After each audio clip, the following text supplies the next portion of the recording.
public education in California is incompetent. Okay?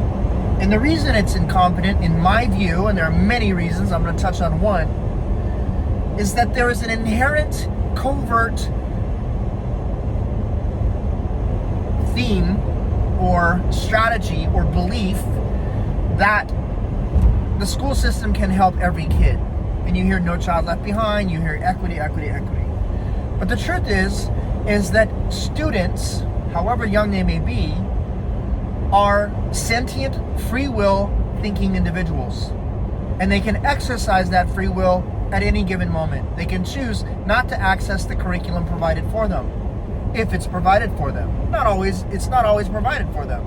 But when it is, they can choose to either access it or not. But the state has created, at least in special education, a system to prevent itself from being sued. It's called the IEP system, Individual Educational Plans. And they're logged and chronicled and recorded in a giant database here in California called SACE. It's an acronym, I forget what it stands for, okay? And in SACE, the current information is always updated. Services are monitored and so-called rendered. They're not actually rendered.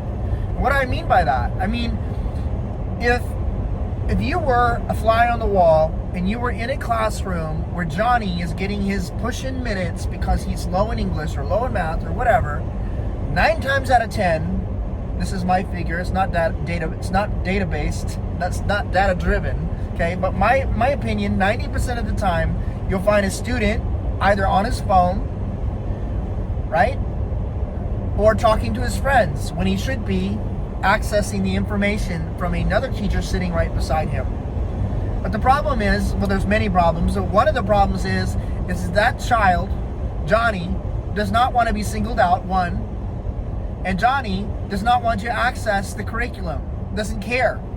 It's sheer apathy. Sometimes these kids come from such horrific home environments that academics and education is completely not one of the higher tiers of the Maslowian ladder. They don't care, okay? They don't care.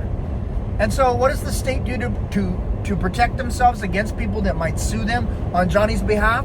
They have the IEPs, which are legal documents that they can bring into court.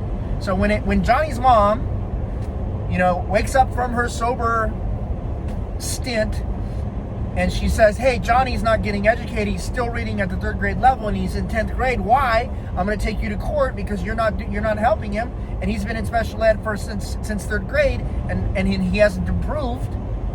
The court can say, no, we provided the services, here they are. But in reality, that paperwork is not a mirror of the services rendered. Most of the time, it's not even accurate. Most of the time, when you hear a service rendered, it looks like a student sitting on his phone or a student walking around campus when he should be in class.